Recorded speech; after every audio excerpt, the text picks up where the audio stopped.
My father banned me from his wedding because I looked like my mother. Now his new wife won't have kids with him. My dad Roger and I were always close growing up. After my mom Elaine cheated on him with his business partner when I was 14, he got full custody and we became a team. Every Friday we'd get takeout from this Cuban place and watch whatever movie I picked. He came to every soccer game, helped with homework he didn't understand, and learned to braid hair from YouTube when I needed it for tournaments. He never said a bad word about my mom even though she basically disappeared after the divorce to start a new family with the guy she cheated with. We were solid for 8 years. Then he met Brittany at some conference when I was 22. She was 31, worked in pharmaceutical sales, and looked nothing like my mom. Where my mom was tall with dark hair and brown eyes like mine, Brittany was short, blonde, and had green eyes. Dad was 50 and absolutely smitten. I was happy for him because he deserved to find someone after being alone for so long. Brittany seemed nice enough at first. She laughed at his bad jokes, encouraged him to take that promotion he'd been nervous about, and even asked me about college and my plans after graduation. 6 months in, they got engaged. I helped him pick the ring. He was nervous like a teenager, and it was actually cute seeing him that excited about something again. The wedding planning started normal. Brittany asked my opinion on flowers. We went cake tasting together, and she even asked me to give a speech. Dad kept saying how perfect everything was, how this was his second chance at happiness. Then Brittany started making comments. She'd stare at me during dinner and say it was creepy how much I looked like the photos she'd seen. Dad would change the subject. She'd ask if I'd gotten my personality from my mother too. Dad would tell her to stop. She'd wonder out loud if cheating was genetic. Dad would get quiet. 3 months before the wedding, Brittany suggested I might be more comfortable not being in the wedding party since people might think about Dad's first marriage seeing me up there. Dad said that was ridiculous. I was his daughter and obviously I'd be there. Brittany dropped it but started finding reasons I couldn't come to wedding planning meetings. The venue was too far for me to drive after classes. The dress shopping was during my work shift. The caterer tasting was family only. Dad didn't notice the pattern. 2 weeks before the wedding, we had the rehearsal dinner. Brittany had been drinking wine since noon. She pulled my dad aside, but I could hear her from across the room. She said looking at me was like looking at a ghost, that I was ruining her special time, that she couldn't compete with his past when it was standing right there with Elaine's face. Dad told her she was being dramatic. She said he had to choose between his fresh start and his painful history. That's what she called me. His painful history. Dad came over after and said Brittany was just stressed about the wedding. The morning of the wedding, I was getting ready at the hotel with my cousin when Dad knocked. He stood in the doorway and couldn't look at me. He said Brittany was having anxiety about the wedding and thought it would be better if I didn't attend. I laughed because I thought he was joking. He wasn't. He said I could come to the reception later, but not the ceremony because Brittany didn't want my mom's face in her wedding photos. I reminded him my mom hadn't been around for 8 years. He said it didn't matter because I looked exactly like her, and it was triggering for Brittany to see the face of the woman he first married. I asked if he was really choosing his new wife over his daughter. He said I was making him sound like a villain when he was just trying to keep the peace on his wedding day. He said I should understand since I knew how much Mom hurt him. He said seeing me in the church would remind everyone of his failure, and Brittany deserved better than that on her special day. He actually said I could watch from the hotel and he'd have someone stream it for me. I packed my stuff and left while he was getting married. My cousin stayed and told me everything. During the father-daughter dance song, people started asking where I was. Brittany told everyone I had a stomach bug. My aunt loudly asked what kind of father doesn't have his only child at his wedding. My uncle said it was shameful. My dad's own brother gave a speech about family loyalty and looked right at my dad the whole time. The reception ended early because half the family left in protest. Dad called me 47 times that night. I turned my phone off after the first 10 calls. By call 20, I'd blocked his number. Nadia found me sitting on her bathroom floor at 2 in the morning, still in the dress I'd packed for the reception I never attended. She didn't ask questions, just sat down next to me and handed me a glass of water. The next 3 days blurred together in her guest room. My phone stayed off in a drawer. Nadia brought me food I barely touched and sat with me during the hours I couldn't sleep. She'd ask if I wanted to talk, and I'd shake my head because what words existed for this kind of betrayal? The man who learned to braid hair from YouTube videos had chosen a woman he'd known 18 months over the daughter he raised alone for 8 years. Every time I tried to explain it to myself, the logic broke apart. He picked her comfort over my existence at his own wedding. On the 4th day, someone knocked on Nadia's apartment door around 6 in the evening. She went to answer it and I heard his voice from the guest room. Dad sounded tired, asking if I was there, saying he needed to see me. Nadia told him to wait in the hallway. She came back and asked if I wanted her to send him away. Part of me wanted to hide forever, but another part needed to hear what possible explanation he thought would make this okay. I told her I'd talk to him but not here. We met at the coffee shop 2 blocks from Nadia's place 30 minutes later. Dad looked like he hadn't slept since the wedding. His shirt was wrinkled and he had dark circles under his eyes that made him look older than 50. He ordered coffee neither of us drank and started talking before I even sat down. Brittany's father left when she was 7. She watched her mother fall apart, watched her get replaced by a new family, developed severe anxiety around being compared to previous relationships. Seeing me at the wedding would have triggered all that trauma. The ceremony photos would have been ruined by her panic attacks.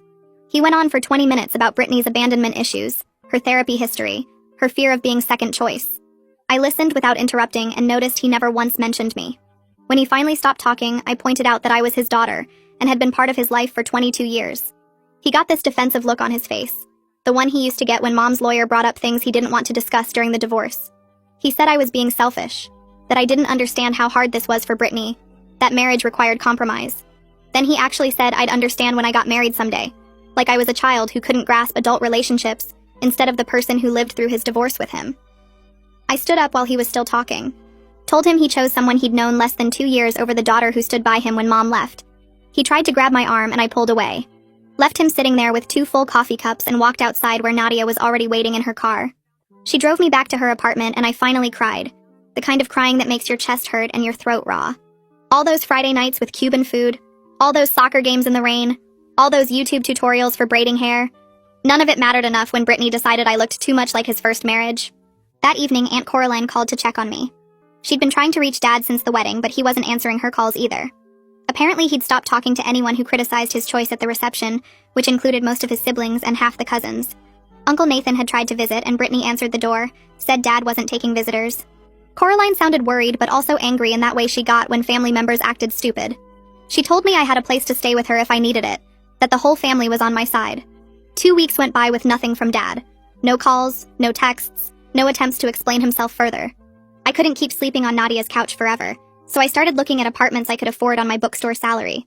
Dad had helped me save money after graduation for exactly this kind of situation, though I doubt he imagined I'd be using it to get away from him. I found a studio apartment 15 minutes from work, small but clean, available immediately. The landlord ran my credit and approved me within 3 days. I needed to pick up some stuff I'd stored at Dad's house before I could move in. Box of kitchen supplies, some books, winter clothes I hadn't needed at the school. I drove over on a Tuesday afternoon when I knew Dad would be at work. Brittany answered the door in yoga pants and a tank top, holding a protein smoothie. She looked at me like I was a door-to-door salesman. Said Dad wasn't home. I explained I just needed to grab my boxes from the garage. She crossed her arms and said I needed to schedule visits in advance now, that she couldn't just have people showing up whenever they wanted. People. She called me people. I'd eaten dinner at this house dozens of times over the past year. I'd helped Dad pick out the couch she was probably sitting on every night. She was treating me like a stranger trying to break into her home. I called Dad from my car in the driveway. He answered on the 3rd ring, sounding distracted. I told him Brittany wouldn't let me get my belongings. He was quiet for a second, then said her house rules needed to be respected, that I should have called first. Her house. He called it her house when he'd lived there exactly 2 months, and I'd been visiting his homes my entire life. That felt like another door closing, another way of saying I didn't belong in his new life. I asked when I could come by with advance notice. He said he'd check with Brittany and get back to me.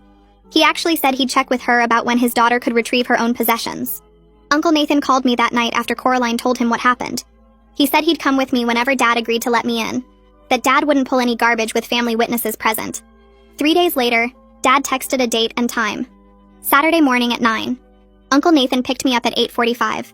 We pulled into the driveway exactly on time and Dad was waiting by the garage door.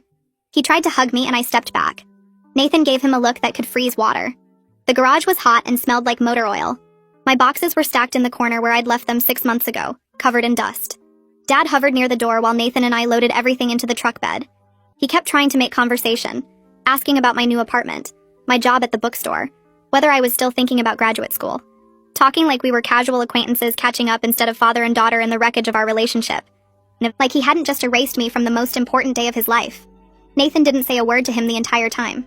When we finished loading the last box, Dad asked if we could talk soon. I told him I'd think about it.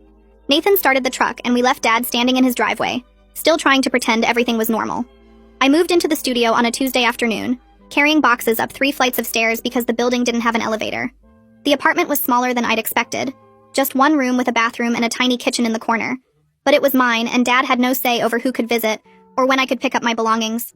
I spent the first week sleeping on an air mattress and eating takeout because I didn't own furniture yet. Nadia brought over some dishes her mom was getting rid of and stayed to help me unpack. She asked if I'd thought about talking to someone professional about everything that happened. I told her I was fine, but she gave me this look that said she didn't believe me. That weekend I woke up crying from a dream where Dad was teaching me to ride a bike, and when I looked up, he was gone. I called 3 therapists on Monday, and and the first one had an opening that Thursday. Her office was in a converted house near campus, painted yellow with plants on every surface. She introduced herself and asked what brought me in. I started explaining about the wedding and couldn't stop talking for 40 minutes straight. She listened without interrupting, and when I finally ran out of words, she said something that made my chest hurt. She said Dad's choice to exclude me wasn't a reflection of my worth, but of his inability to stand up to manipulation. She said healthy people don't demand their partners cut off their children, and Dad choosing to comply showed weakness in him, not a flaw in me. I cried for the rest of the session because I'd been carrying this weight that somehow I'd done something wrong by looking like Mom. The weeks passed and October turned into November. Coraline called to invite me to Thanksgiving at her house because she wasn't about to sit at Dad and Brittany's table after what happened. She'd invited Dad too, but he'd already committed to spending the holiday with Brittany's family in Connecticut. I told her I'd come and she sounded relieved. Thanksgiving morning, I drove to Coraline's house and found Nathan already there with his wife and kids. My cousins hugged me and asked where Grandpa Roger was. Nathan told them he was busy this year. We ate turkey and sweet potatoes, and Coraline made Dad's favorite stuffing recipe, but nobody mentioned that he wasn't there to eat it. After dinner, Nathan's oldest daughter asked if she could video call Grandpa to show him her new dance routine. Coraline and Nathan exchanged looks, and Nathan said maybe another time. I helped clean up, and Coraline cornered me in the kitchen. She said Dad had turned down the invitation without even asking if I'd be there, like he'd already decided to keep choosing Brittany's comfort over family. I told her it hurt more than I expected, even though I didn't want to see him anyway. She hugged me and said Dad was making a mistake he'd regret someday, but that didn't make it hurt less right now. The next week, Nadia stopped by my apartment with coffee and said she'd run into someone who knew Brittany from work. The coworker had recognized Brittany's name when Nadia mentioned the wedding situation and said this wasn't the first time Brittany had done something like this. Apparently, Brittany had dated a guy for 3 years before Dad and the relationship ended because the guy had a sister who refused to disappear from his life. Brittany had given him the same ultimatum, her or his sister, and when he wouldn't choose, she left. The coworker said everyone at their office knew Brittany had control issues, and there'd been concerns about how she talked about Dad's family during wedding planning. Nadia asked if I wanted her to tell Dad, but I said no. He wouldn't believe it, and even if he did, he'd already made his choice. What good would it do to tell him his new wife had a pattern of isolating men from their families when he'd already let her isolate him from me? I started noticing things on social media that made my stomach hurt. Dad used to post photos of family dinners and soccer games from when I was younger. His profile picture had been the two of us at my high school graduation for 3 years. Now his profile picture was him and Brittany on their honeymoon. Every post was about Brittany, places they'd gone together, meals they'd cooked, weekend trips to wineries. He'd archived or deleted every photo that showed his life before her. No pictures of Nathan or Coraline, no throwback posts about family holidays, nothing that proved he'd had a daughter or siblings or any existence before Brittany entered his life. It was like he was rewriting his history, building this new perfect life where she was his only family, and his past was something to be erased. I showed Nathan during one of our coffee meetups and he got quiet. He said Dad had unfriended half the family on social media after the wedding, keeping only the people who hadn't criticized his choice. Nathan said it reminded him of how people acted in controlling relationships, cutting off anyone who might point out the problems. My therapist suggested writing Dad a letter explaining how his choice had affected me. She said I didn't have to send it, that the point was processing my feelings by putting them into words. I sat down with my laptop one evening and started typing. The words came faster than I expected. I wrote about feeling erased, about watching him choose comfort over courage, about grieving the father I thought I had. I wrote about the Cuban restaurant and Friday movie nights, and how he'd learned to braid hair from YouTube because he wanted me to feel normal after Mom left. I wrote about how he'd promised we were a team, and then abandoned that team the second someone prettier came along. I wrote about Brittany calling me his painful history, and him not defending me. I wrote 10 pages before I ran out of things to say. I saved the document but didn't send it. Just writing it made something loosen in my chest. Christmas approached, and I wasn't sure what to expect. Dad had skipped Thanksgiving, and I figured he'd skip Christmas too. Then 2 weeks before the holiday, he texted asking if we could meet for coffee. I stared at the message for an hour before responding. We agreed on the same coffee shop where we'd met before. I got there early and ordered tea I didn't drink. Dad showed up 15 minutes late looking stressed. His shirt wrinkled like he'd slept in it. He ordered black coffee and sat across from me. He said things with Brittany were harder than he'd expected, that marriage was more complicated than he remembered. I asked what he meant, and he talked about little things. Her getting upset when he worked late, her not liking his friends from work, her wanting to spend every weekend just the two of them. He said it like he was asking for sympathy. I waited for him to acknowledge the wedding, but he didn't. He talked about his problems with Brittany without once admitting that banning me from his wedding had been wrong. I asked him directly if he regretted his choice. Dad was quiet for a long time, stirring his coffee even though he hadn't added anything to it. He said he regretted how it happened, that he wished it hadn't been so dramatic, that he wished the family hadn't made such a big deal about it. I asked again if he regretted the actual decision to exclude me. He said he regretted that it hurt me, but not the decision itself because keeping peace with Brittany was important for his marriage. He said marriage required compromise and sometimes that meant making hard choices. I felt something break inside me. I'd been holding on to this hope that he'd come to his senses, that he'd realize what he'd done and apologize and we could fix this. But sitting there listening to him justify choosing Brittany's irrational demands over his own daughter, I realized he was never going to choose me over her comfort.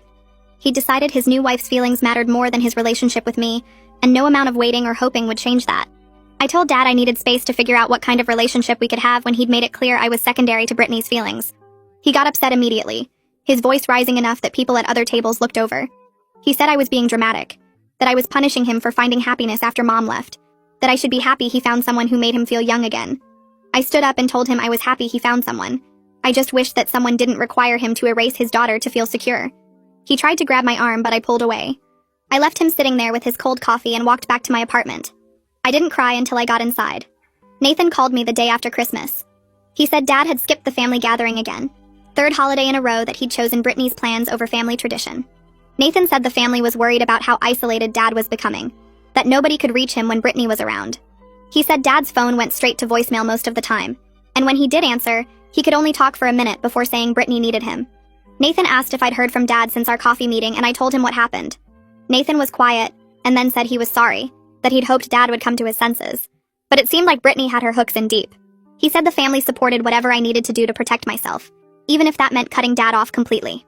I decided to focus on building my own life instead of waiting for Dad to fix his. I picked up extra shifts at the bookstore, working mornings and weekends when it was busiest. My coworkers were college students and recent graduates like me, and we'd go out for drinks after closing sometimes. I reconnected with friends from college I'd been neglecting while dealing with the wedding situation. Sarah invited me to her New Year's party, and I went, even though I didn't feel like celebrating. It felt good to be around people who actually wanted me there, who didn't treat my presence like a problem to be managed. I started saying yes to invitations instead of staying home feeling sorry for myself. It wasn't perfect, and I still had days where I missed my dad so much it hurt to breathe, but I was building something that belonged to me instead of waiting for him to remember I existed. In late January, Aunt Coraline called while I was organizing the bookstore's fiction section. She started talking about the weather and her garden before casually mentioning that Dad's neighbor had told her husband about some loud arguments coming from Dad's house. The neighbor said Brittany's voice carried through the walls when she got upset.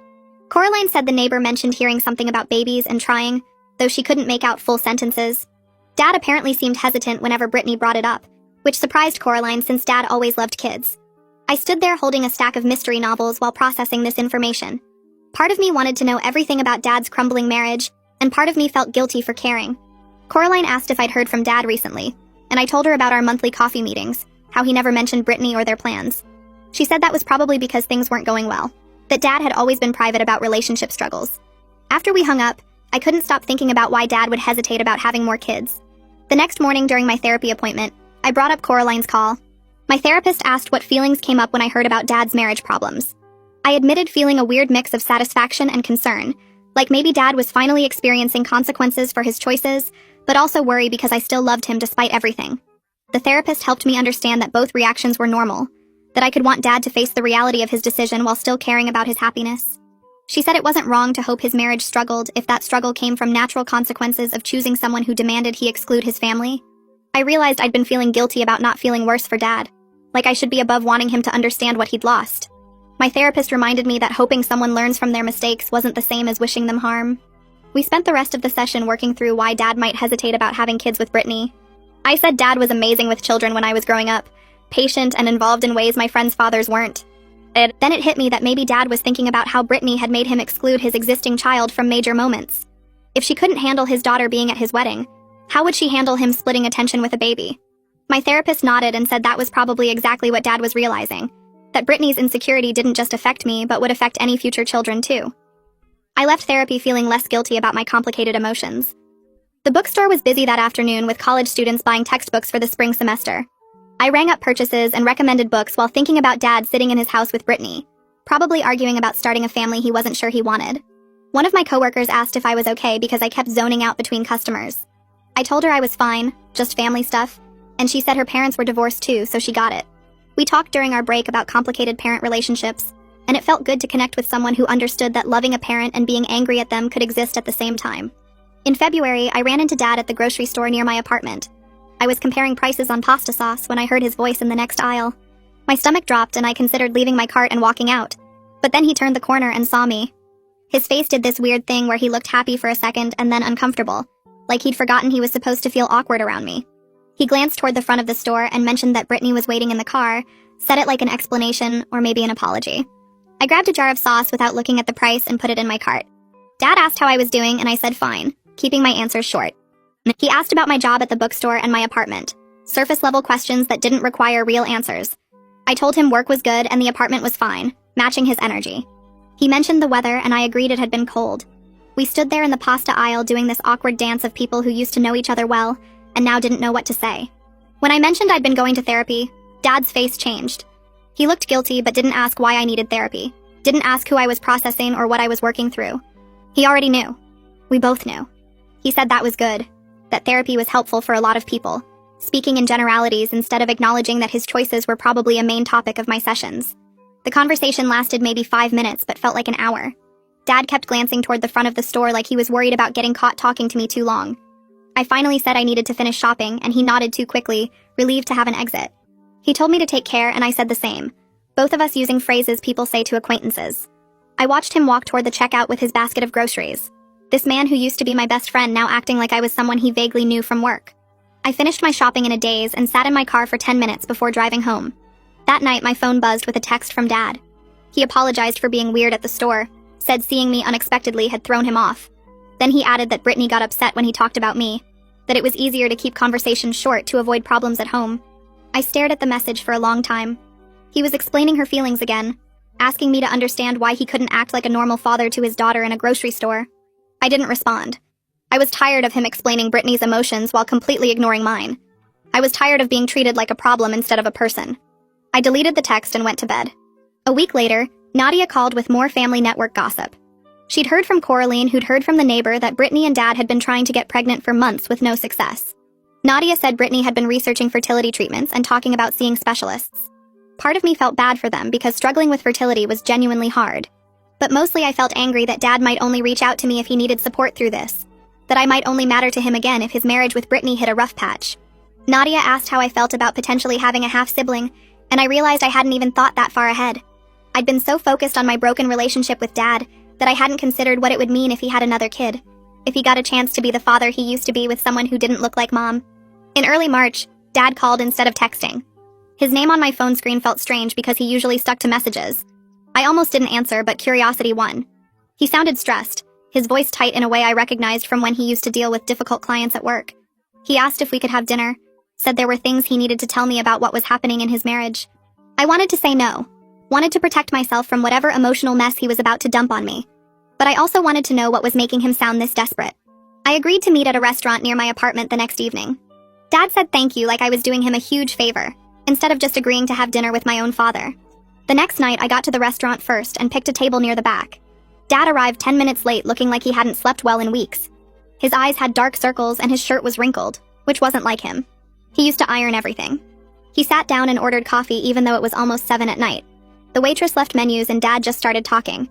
He said Brittany's obsession with getting pregnant had taken over their entire marriage. Every month brought another disappointment when her period came. Every month meant more tension and more blame. She'd stopped wanting to do anything that wasn't related to fertility. No movies, no dinners out, no weekend trips. Everything was about tracking ovulation and taking vitamins and researching doctors. Dad looked exhausted just describing it. He said Brittany blamed the stress of the wedding situation for her fertility problems. She'd convinced herself that her body wouldn't cooperate because of all the family drama, that the negative energy from his relatives hating her had somehow affected her ability to conceive. I put down my water glass and looked at him directly. I pointed out that she had created that drama by demanding I be excluded from his wedding. She had insisted on erasing his daughter from his life, and now she was blaming the natural consequences of that choice on everyone else. Dad was quiet. He didn't immediately defend her like he usually did. He just sat there looking at his coffee cup like it might have answers. I waited for him to say more. He rubbed his face with both hands and looked older than I'd ever seen him. The restaurant felt too quiet around us, just the low hum of other people's conversations and the clink of silverware. Dad picked up his coffee cup, set it down without drinking, then finally spoke again. He said he'd been thinking about the wedding a lot lately, about how many people left early, about his brother's speech. He admitted he'd replayed that morning at the hotel over and over, remembered standing in my doorway unable to look at me. His voice got quieter when he said maybe choosing Brittany's comfort over having me there wasn't the right call. I felt something shift in my chest, but I didn't let it show on my face. This wasn't the full apology I needed, but it was closer than he'd ever gotten. I asked him if he was only saying this because his marriage was struggling, because Brittany couldn't get pregnant, and he was realizing what he'd given up. Dad looked genuinely hurt by that question, but he didn't get defensive. He said he deserved my suspicion after what he'd done. He admitted the fertility issues had forced him to look at his choices differently, made him see patterns he'd been ignoring. But he insisted he'd been feeling guilty since the wedding, had wanted to reach out but didn't know how after what he'd done. I told him he didn't lose his family like it was some accident that happened to him. He made a choice to push us all away when he picked Brittany's irrational demands over basic decency. I reminded him that Coraline had been nothing but kind to him, that Nathan had always supported him, that I had stood by him through the divorce and everything after. He threw all of that away because his new wife couldn't handle looking at me. Dad's shoulders slumped and he looked down at the table. He said I was right, that he'd pushed everyone away by making that choice. But even now, sitting here admitting he'd messed up, he couldn't quite say the actual words that he'd been wrong. Instead, he said he wished things had gone differently, like it was fate instead of his own decisions. I felt the familiar frustration rise up, but I kept my voice level. I pointed out there was a difference between wishing things were different and taking responsibility for making them that way. Dad nodded slowly but didn't argue. He just sat there looking sad and tired. The waitress came by to refill his coffee and ask if we wanted food. Dad ordered a sandwich he probably wouldn't eat, and I got the same. After she left, Dad asked if I'd be willing to see him occasionally, maybe have coffee once in a while away from Brittany. He said he knew he didn't deserve it, but he wanted to maintain some kind of relationship with me if I'd let him. I didn't answer right away. Part of me wanted to say yes immediately because I missed my dad, missed the person he used to be before Brittany.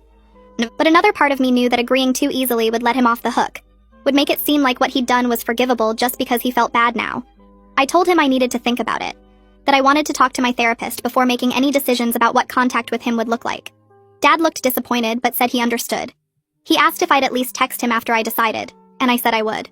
2 days later, I sat in my therapist's office going over everything Dad had said at dinner. She asked good questions about what I actually wanted from a relationship with him, versus what I felt obligated to give him. We talked about boundaries and what it would mean to see him occasionally without pretending everything was fine. She helped me understand that I could maintain some connection with my father without accepting what he'd done as okay, that having limited contact didn't mean I was saying the wedding situation didn't permanently damage our relationship. By the end of the session, I had a clearer idea of what I could offer Dad without betraying myself. I could see him once a month for coffee in a public place.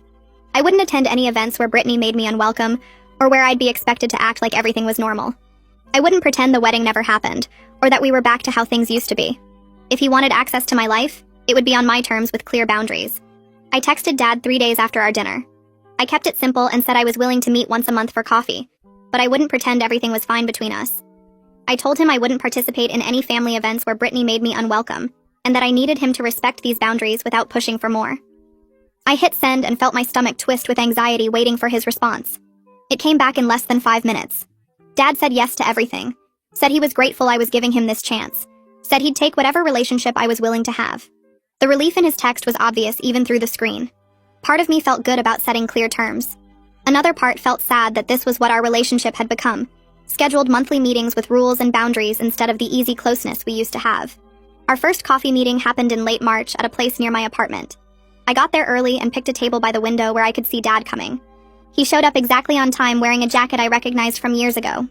We ordered our drinks and sat down, and the first few minutes were awkward. Dad asked about my job at the bookstore, and I told him about the new inventory system we were learning. He talked about a project at work that was giving him trouble. We carefully avoided mentioning Brittany, the wedding, or any family members. It felt stilted and strange, but it wasn't terrible. We finished our coffee in 40 minutes, and Dad walked me to my car. He thanked me again for meeting him and asked if we could do it again next month. I said yes, and drove home feeling weird about the whole thing, like I'd just had coffee with a distant relative instead of my own father. April's coffee meeting went a little smoother. We'd found a rhythm of safe topics that wouldn't lead to fights. But near the end, Dad mentioned that Brittany had started seeing a fertility specialist who suggested counseling might help with the stress of trying to conceive. He didn't say whether they were actually going to counseling, but the fact that he was telling me felt important. It was the first time he'd voluntarily brought up Brittany in our conversations, the first crack in the wall he'd built between his marriage and his relationship with me. I asked if the specialist had found any medical reasons for the fertility issues. Dad said they were still doing tests, but so far, everything looked normal, which made Brittany more frustrated because she wanted an answer she could fix. I could hear the exhaustion in his voice when he talked about it. In early May, my phone rang with Coraline's number. She asked how I was doing, and we caught up for a few minutes before she got to the real reason for her call. She was throwing a birthday party for Nathan and wanted to invite Dad, the first time he'd been included in a family event since the wedding. Coraline said she knew it might be uncomfortable, but she was hoping enough time had passed that people could be civil. She specifically asked if I was okay with Dad being there, which I really appreciated. She wasn't assuming I'd be fine with it or putting me in a position where I'd look bad for objecting. I thought about it for a minute. I didn't want Dad's choices to keep me away from family who had supported me through everything. I told Coraline I'd come to the party and I was okay with Dad being invited too. She sounded relieved and said she'd make sure everyone knew to keep things drama-free. The party was on a Saturday afternoon at Coraline's house. I showed up with a gift for Nathan and immediately saw Dad's car in the driveway. My stomach clenched, but I went inside anyway. The house was full of family members I hadn't seen in months. Dad was standing near the kitchen talking to one of our cousins, and when he saw me, he gave a small wave. I waved back and we kept our distance, both of us being politely aware of each other without forcing interaction. Nathan made a point of talking to both of us separately, and then together, asking about our jobs and lives like he was slowly trying to rebuild bridges without pushing too hard. Other family members watched us carefully, but nobody said anything awkward. It felt like everyone was being extra careful not to upset the fragile peace. I was getting a drink from the cooler on the back porch when I heard Dad's voice through the open kitchen window. He was talking to Nathan in a low voice, but I could make out most of what he said. Dad told Nathan that marriage counseling had revealed some things about Brittany that he'd been making excuses for. He said the therapist had identified controlling behaviors, pointed out patterns of isolation and manipulation that Dad had convinced himself were just Brittany being passionate or protective. Nathan asked if Dad was planning to do anything about it. Dad's response was quiet, and I couldn't hear all of it, but he sounded tired and a bit lost, like he was finally seeing his marriage clearly, but didn't know what to do with that information. I moved away from the window before they could catch me listening, but my mind was racing with what I'd heard.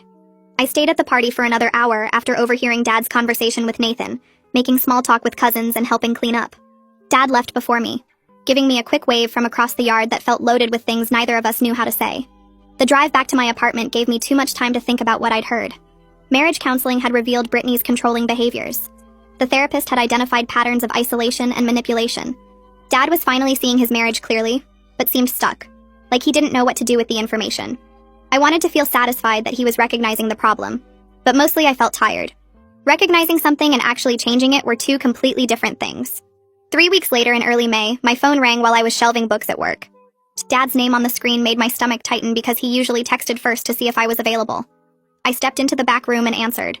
Dad sounded careful when he spoke, like he was reading from a script he'd practiced. He said Brittany wanted to apologize to me in person, that her therapist had suggested making amends for damaging his family relationships. The words felt hollow even through the phone. I asked if this was Brittany's idea or the therapist's assignment. Dad went quiet for a few seconds before admitting it had come up in their counseling session. So it was a homework task, not genuine remorse. I told Dad I'd think about it and hung up before he could push. The rest of my shift dragged while I debated whether meeting Brittany would accomplish anything real or just give her a box to check on her therapy worksheet. I called Dad back that evening and agreed to meet Brittany, but only with him present and only at a neutral location. We settled on a coffee shop halfway between our places for the following Saturday afternoon. I showed up 10 minutes early and picked a table near the window where I could see them arrive. Dad walked in first with Brittany trailing behind him, her face tight like she'd rather be anywhere else. They sat across from me and Dad immediately started talking about the weather and traffic, filling space until Brittany cleared her throat. She launched into what sounded like a rehearsed speech about being overwhelmed by wedding planning and making poor choices under stress. The words came out smooth and practiced, hitting all the right notes about taking responsibility and understanding the impact of her actions. But there was no real acknowledgement of how cruel her demand had actually been, no genuine understanding that she'd made Dad choose between his wife and his daughter.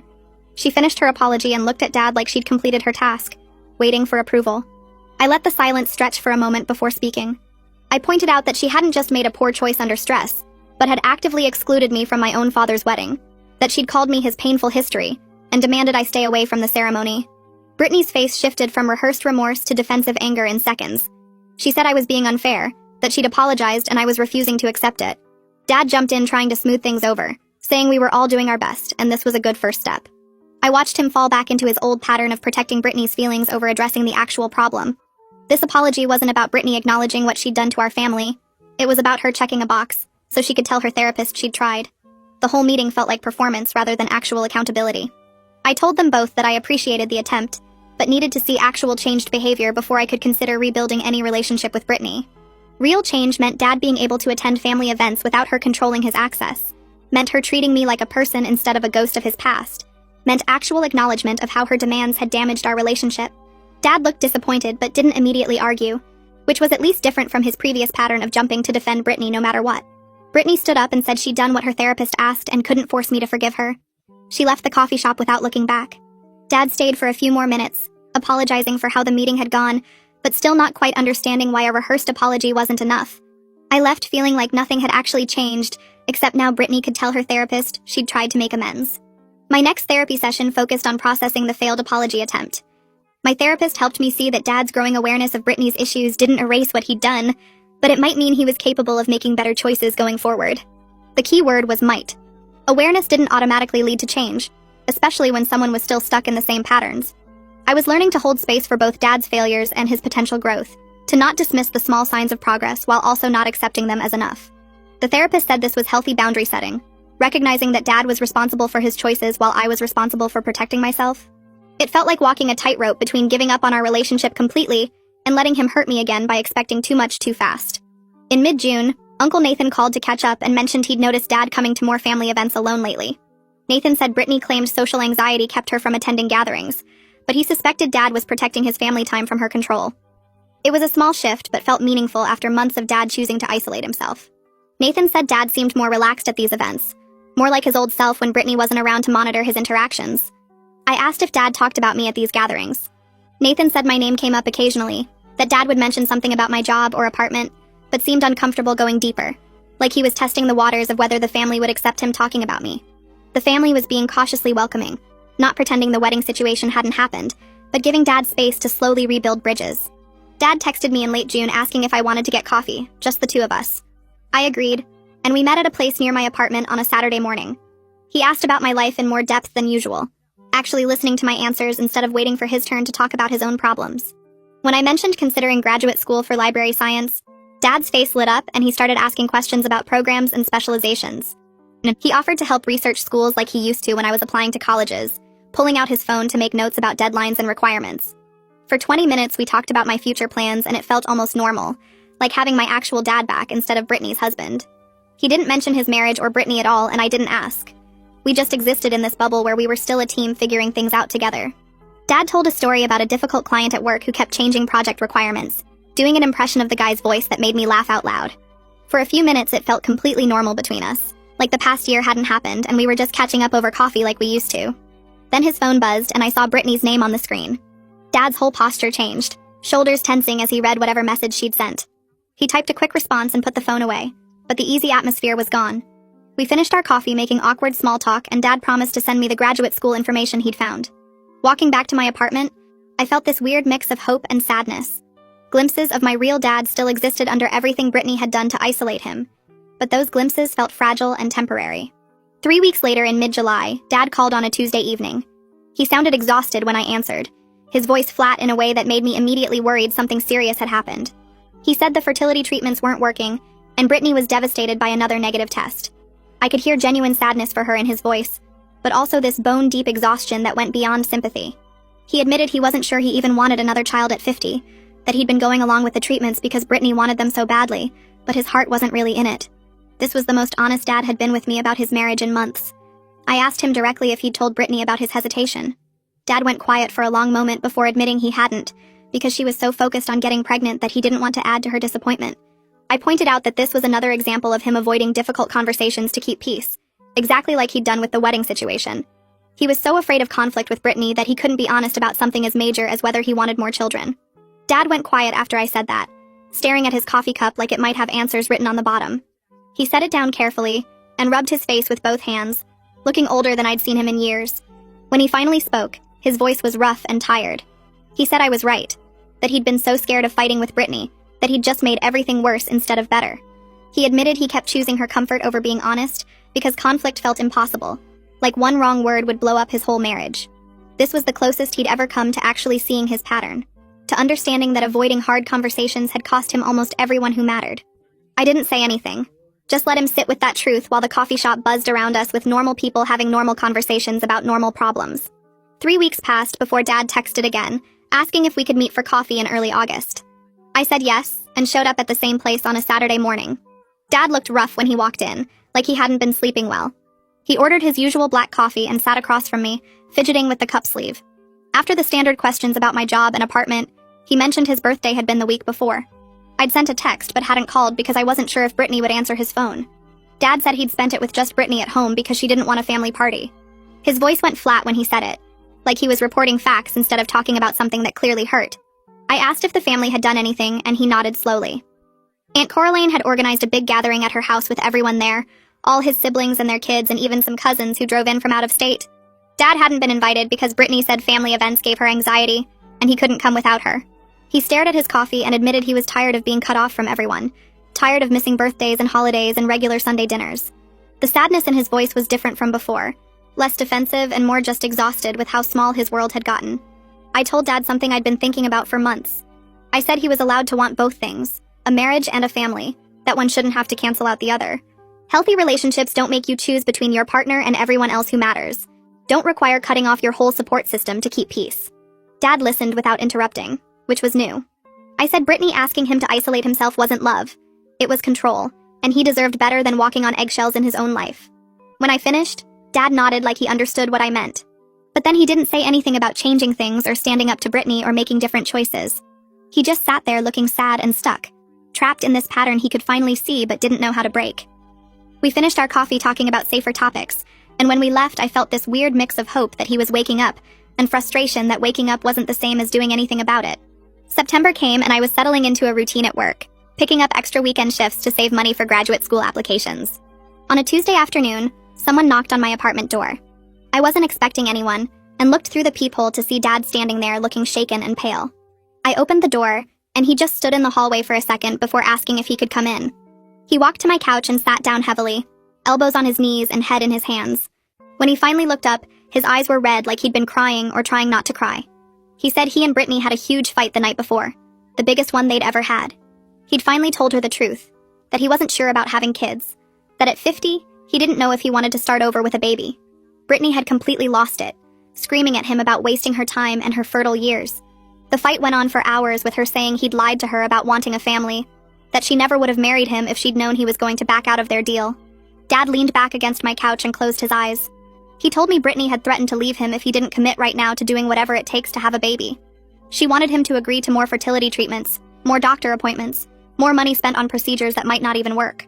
She said if he couldn't give her this one thing she wanted, then their whole marriage was pointless, and she'd wasted a year of her life. The way Dad described it, Brittany hadn't asked what he wanted or tried to understand his feelings.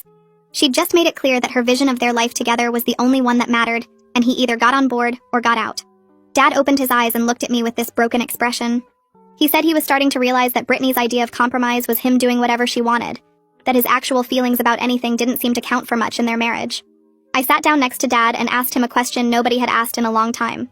I said, "Forget what Brittany wants, and forget what you think you should want. What do you actually want for yourself?" Dad's face crumpled and he started crying, really crying in a way I hadn't seen since Mom left.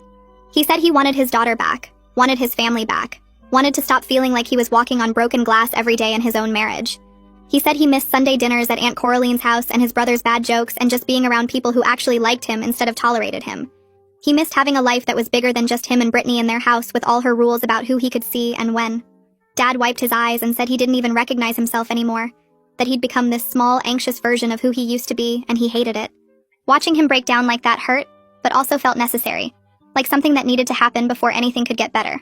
When Dad calmed down, I handed him a glass of water and sat back down. He drank it slowly, and then set the glass on my coffee table with shaking hands. He looked at me directly, and said something he'd never said before.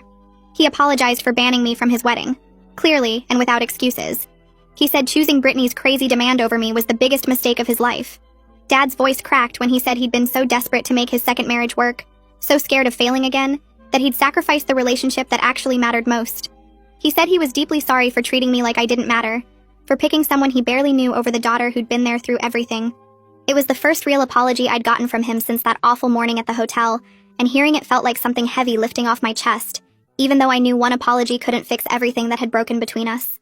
I told Dad I forgave him, but I needed him to understand something. Rebuilding trust was going to take time, a lot of time. One apology didn't erase a whole year of being treated like I was invisible, like my feelings didn't count, like our relationship could just be turned off and on based on Brittany's mood. I said I was willing to work on things between us, but it had to be real work, not just him saying sorry and then going back to the same patterns. Dad nodded and didn't get defensive or make excuses. He just accepted what I said with this genuine sadness and remorse that felt different from before. He told me he understood, and he was willing to do whatever it took to earn back my trust, even if it took years. We sat there in my tiny apartment for another hour just talking, really talking for the first time since before Brittany came into our lives. It wasn't perfect and it didn't fix everything, but it felt like maybe we could find our way back to something real. Over the next few weeks, something shifted. Dad started showing up to family events regularly again, sometimes with Brittany when she was willing, but more often alone. The first time he came to Sunday dinner at Aunt Coraline's house without her, the whole room went quiet for a second. But then Aunt Coraline just hugged him, and Uncle Nathan clapped him on the shoulder and everyone went back to their conversations. The family welcomed him back but carefully, not pretending the wedding situation hadn't happened, but giving him space to slowly rebuild the bridges he'd burned. After dinner, Uncle Nathan pulled me aside in the kitchen while we were doing dishes. He said Dad seemed more like himself than he had in over a year, more relaxed and present instead of that tense, anxious version we'd all been watching. Uncle Nathan said the family was cautiously hopeful that Dad was finding his way back to them, back to being the person they remembered before Brittany. Dad called me a few days after that dinner and said he and Brittany had started intensive marriage counseling. He sounded exhausted but also relieved, like finally dealing with their problems directly was better than pretending everything was fine. He told me the counselor had identified some serious issues in how they communicate and how Brittany handles conflict, stuff that went deeper than just the fertility struggles. Dad admitted he didn't know if their marriage would survive working through all this, that some of what was coming up in therapy was making him question whether they were actually compatible long-term. I told him I'd support whatever decision he made about his marriage as long as he kept one promise. He had to promise he wouldn't abandon his family again, wouldn't cut us all off if things got hard with Brittany. Dad promised immediately, his voice firm in a way it hadn't been in months. He said losing me and losing his family had taught him what actually mattered, and he wasn't going to make that mistake twice. By late October, we'd found our new rhythm. Dad and I met for coffee twice a month at this place near my apartment, nothing fancy but familiar enough that we both felt comfortable there. He started coming to Sunday dinners at Aunt Coraline's house again, sometimes with Brittany but usually alone. The family welcomed him back without making a big deal about it, just passed him dishes and asked about work like he'd never been gone. Our relationship wasn't what it was before the wedding. I couldn't just forget the year where he chose Brittany's feelings over having me in his life, couldn't pretend that abandoning me at the hotel hadn't fundamentally changed how I saw him. But we were rebuilding something, and this version felt more honest somehow. He didn't expect me to just accept being treated poorly anymore. When he talked about Brittany now, he was more realistic about her issues instead of making excuses. I noticed he stopped trying to convince me she was misunderstood, or that her behavior was justified by stress. He just acknowledged that some of her actions had been wrong, that he should have stood up for me sooner. It wasn't the relationship we had when I was growing up, but it was something we were building together on ground that felt more solid. Brittany eventually stopped fighting Dad about the family stuff. She realized he wasn't going to cut everyone off again no matter how much she complained about it. They reached this compromise where she didn't have to come to every family event, but she couldn't stop him from going. It wasn't ideal, and you could tell Dad was still walking on eggshells sometimes. But it was functional. He seemed relieved to have his life back, to be able to see his siblings and cousins without it turning into a huge fight with Brittany. At one Sunday dinner, Uncle Nathan pulled me aside and said Dad looked more relaxed than he had in over a year. I agreed but didn't say what I was thinking, which was that Dad still had this tension in his shoulders whenever his phone buzzed, like he was bracing for Brittany to be upset about something. In November, Dad showed up at my apartment with a stack of papers about graduate programs. He'd spent hours researching schools that had good programs for what I wanted to study, printing out information about funding options and application requirements. It reminded me of how he used to help with college applications, back when we were a team, and he knew everything about my plans. We spent a whole Saturday at my tiny kitchen table working through applications together. He read my essays and made suggestions that actually improved them, asked questions that helped me figure out what I really wanted to say. For those few hours, it felt like having my real dad back, the one who used to help with homework he didn't understand and showed up to every soccer game. But I also knew things had permanently changed between us. There was this awareness now that our relationship could be broken, that he was capable of choosing someone else over me when things got hard. I loved him and was glad we were rebuilding, but I'd never fully trust him the same way again. He seemed to understand that without me having to say it. A year after the wedding that broke everything between us, Dad and I were building something new. It wasn't the easy closeness we had before. Wasn't that automatic trust where I never questioned whether he'd be there for me? This version was more complicated, built on both of us being more honest about our limits and needs. I'd learned I didn't need his approval to know my worth, that I could survive him letting me down and still be okay. He was learning that real love means choosing people even when it's uncomfortable, even when your partner wants you to make it easier by cutting them off. We weren't perfect, and probably never would be again.